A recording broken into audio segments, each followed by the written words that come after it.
Hi everyone, आज के session में हम बात करेंगे वीक रूलर्स आफ्टर औरंगज़ेब के बारे में, जिसमें हम इंटरनल चैलेंजेस जो मुग़ल एम्पायर के अंदर हमें देखने को मिले उसे समझेंगे। तो सबसे पहले जो लेटर मुग़ल औरंगज़ेब के बाद आए उनका नाम था बहादुर शाह वन। 1707 में ही औरंगज़ेब की मृत्यु हो चुकी थी, लेकिन इसके बाद जो है लगभग 2 साल तक एक लंबा चौड़ा वॉर ऑफ सक्सेशन चला। 1709 से मार्च 1712 के बीच में बहादुर शाह ने रूल किया, लेकिन ये जो है बहुत ज़्यादा लंबे समय तक रूल नहीं कर पाए। Nearly 2 year long war of succession हुई और फिर जाकर के 63 ईयर ओल्ड प्रिंस मौज़म ने, जो कि औरंगज़ेब के सबसे बड़े बेटे थे, उन्होंने गद्दी संभाली और वो बादशाह बने। इन्होंने टाइटल लिया बहादुर शाह का, जिन्हें बाद में हम बहादुर शाह वन के नाम से जानते हैं। और बहादुर शाह जफ़र, जो कि आखिरी लेटर मुग़ल थे, वो रिवोल्ट ऑफ 1857 में आते हैं। तो दोनों का नाम सेम है, इसीलिए आपको कंफ्यूज नहीं होना है। ये है बहादुर शाह वन। इन्होंने अपने भाइयों को मार करके गद्दी हासिल की थी। इन्होंने अपने ब्रदर मोहम्मद आज़म और काम बख्श को वॉर ऑफ सक्सेशन में ख़त्म किया। खाफी खान जो थे, उन्होंने टाइटल दिया था इन्हें शाह बेखबर खां, क्योंकि ये बहुत ही ज़्यादा पैसिफिक पॉलिसी अपनाते थे। ये कई सारी चीज़ों को लेकर के बेखबर रहते थे। ऐसा क्यों? क्योंकि औरंगज़ेब ने कई सारे दुश्मनों से दुश्मनी मोल ले ली थी। औरंगज़ेब की पॉलिसी बहुत ही हार्श थी, जिसकी वजह से मराठास, सिख्स, जाट, राजपूत सभी मुगलों के दुश्मन हो गए थे। उसी जगह पर बहादुर शाह ने दोबारा मराठास, राजपूतों और जाट्स के साथ एक सिंपल दोस्ती करने का एक मौका ढूंढा और एक शांति की पैसिफिक पॉलिसी को अपनाया। इवन इन्होंने जो मराठा चीफ थे शाहू, उनको भी छोड़ दिया। और शाहू जब वापस छूट करके आए मुगल कैप्टिविटी से, तो उन्होंने ही पेशवाशिप को शुरू किया था।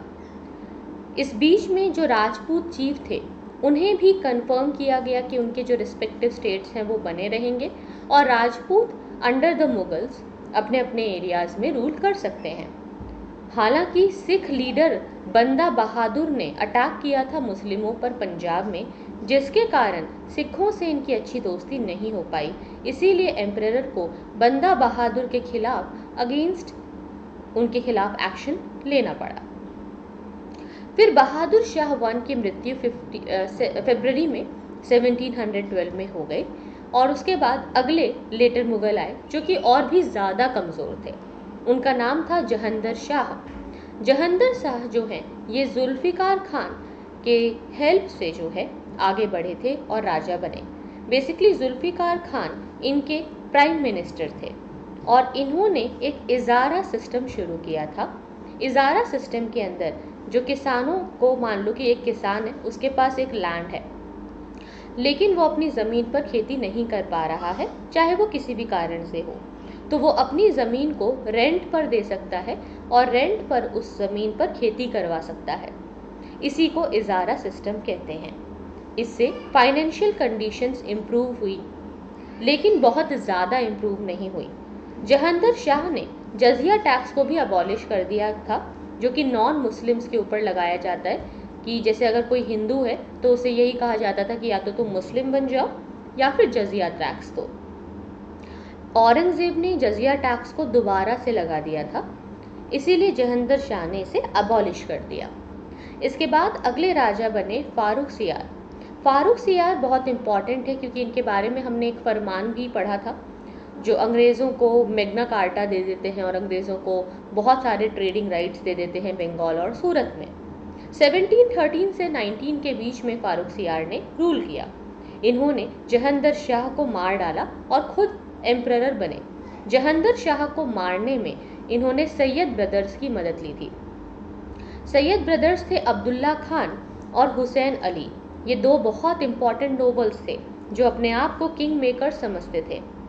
फारूक सियार नए एम्परर तो बन गए, लेकिन इन्हें भी जो ये सैयद ब्रदर्स थे, इन्होंने नहीं छोड़ा। फारूक सियार ने हालांकि रिलीजियस टॉलरेंस को फॉलो किया और सभी धर्मों की रिस्पेक्ट को बनाए रखा।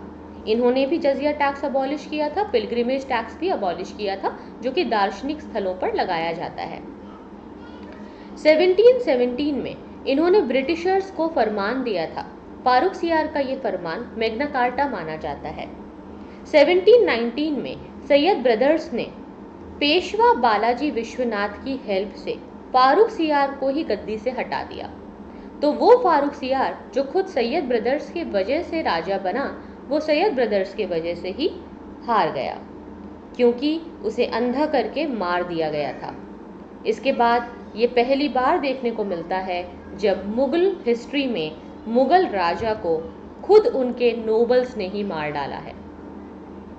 यानी कि आप ये समझ चुके होंगे कि सैयद ब्रदर्स कितने खतरनाक हैं।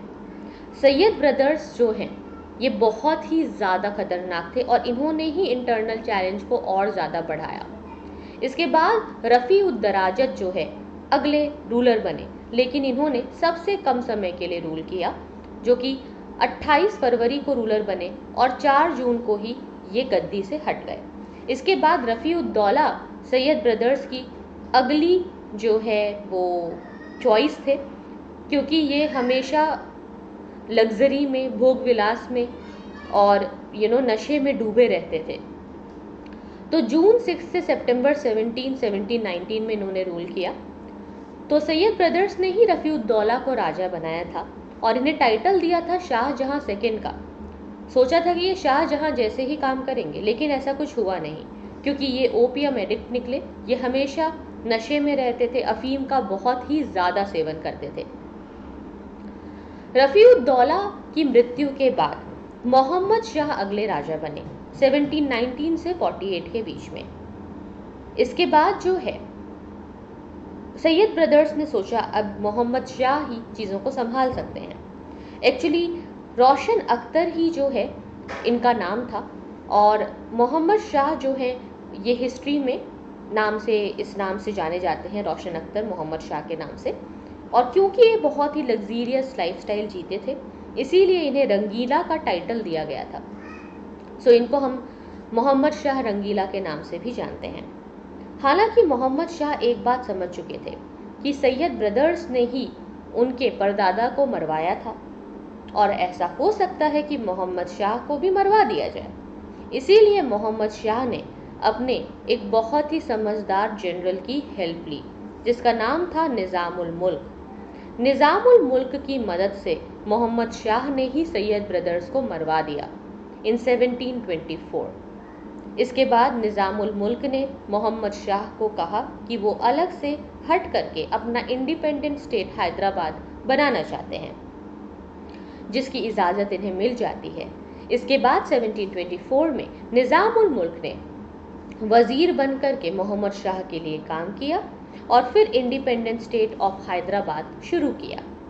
1737 में पेशवा बाजीराव वन, जो कि एक मराठा पेशवा थे, उन्होंने दिल्ली पर इन्वेड किया एक बहुत ही छोटी आर्मी लेकर के। केवल 500 घोड़े लेकर के आए और उसमें भी इन्होंने जीत हासिल की। यहाँ ये समझ में आ चुका था कि मोहम्मद शाह बहुत ही कमज़ोर है और इसी कमज़ोरी का फ़ायदा उठाया नादिर शाह ने इन 1739, जिसने मुगलों को बैटल ऑफ करनाल में हराया और मोहम्मद शाह को बंदी बना लिया और उनके एरियाज़ को अपने कैप्चर में ले लिया। इंडस नदी के वेस्ट का सारा इलाका इसने पर्शियन एम्पायर में मिला लिया था। तो ये कहानी थी मोहम्मद शाह तक। आगे के जो लेटर मुगल्स हैं उनके बारे में हम अगले वीडियो में जानेंगे। इस वीडियो में बेसिकली मैं आपको सैयद ब्रदर्स के बारे में बताना चाहती थी, जो कि मैंने आपके साथ कवर कर लिया है। गाइज, लास्ट में आपको बताना चाहूँगी कि अनअकैडमी के द्वारा इस साल कई सारे लोगों ने एग्ज़ाम को क्रैक किया है और अभी स्पेशल ऑफर वीक चल रहा है जिसमें काफ़ी अच्छे डिस्काउंट्स हैं। आप ये देख सकते हैं कि टॉप रैंकर्स जिन्होंने अनअकैडमी की मदद से तैयारी की उनकी कितनी अच्छी रैंक आई है, क्योंकि अनअकैडमी आपकी सारी नीड्स को फुलफिल करता है। आपको टॉप एजुकेटर से गाइडेंस, स्टडी मटेरियल और सभी ऑप्शनल सब्जेक्ट्स की काफ़ी बढ़िया तैयारी भी मिलती है। ये सभी हमारे ऑप्शनल के एजुकेटर्स हैं। नए बैचेस हमारे शुरू हो चुके हैं। अगर आप ज्वाइन करना चाहते हैं तो मेरा रेफरल कोड है टॉप10। टॉप10 के कोड से 10% डिस्काउंट के साथ आप अनअकैडमी प्लस का सब्सक्रिप्शन ले सकते हैं। Top 10 is my referral code. इसके साथ आप कोई भी बैचेस देख सकते हैं जो कि हिंदी इंग्लिश बाइलिंगुअल सभी भाषाओं में शुरू हो चुके हैं। इसमें कॉम्प्रिहेंसिव बैचेस भी हैं 22 के लिए, जिसमें मेरे अलावा अन्य टॉप एजुकेटर्स आपके साथ विभिन्न जो सब्जेक्ट्स हैं उसे कवर करेंगे। इसमें 2023 का भी हमारा एक बैच है।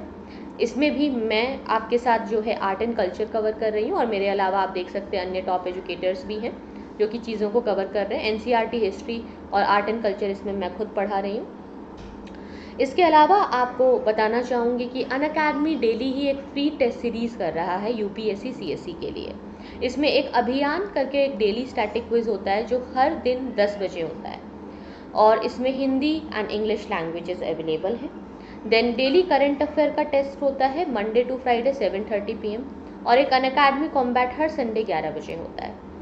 तो आप इन सभी को ज्वाइन करें, और हर संडे 11 बजे आप ये टेस्ट दे सकते हैं। इस संडे अगर आपने मिस किया तो अगले संडे टॉप 10 का कोड यूज़ करके फ्री में ये स्कॉलरशिप टेस्ट आप ज़रूर दीजिएगा। ये पूरा लाइव मेंटरिंग प्लेटफॉर्म के लिए आप चाहें तो लोन भी ले सकते हैं। तो आज के लिए इतना ही guys, thank you so much for watching, see you then, take care, bye bye.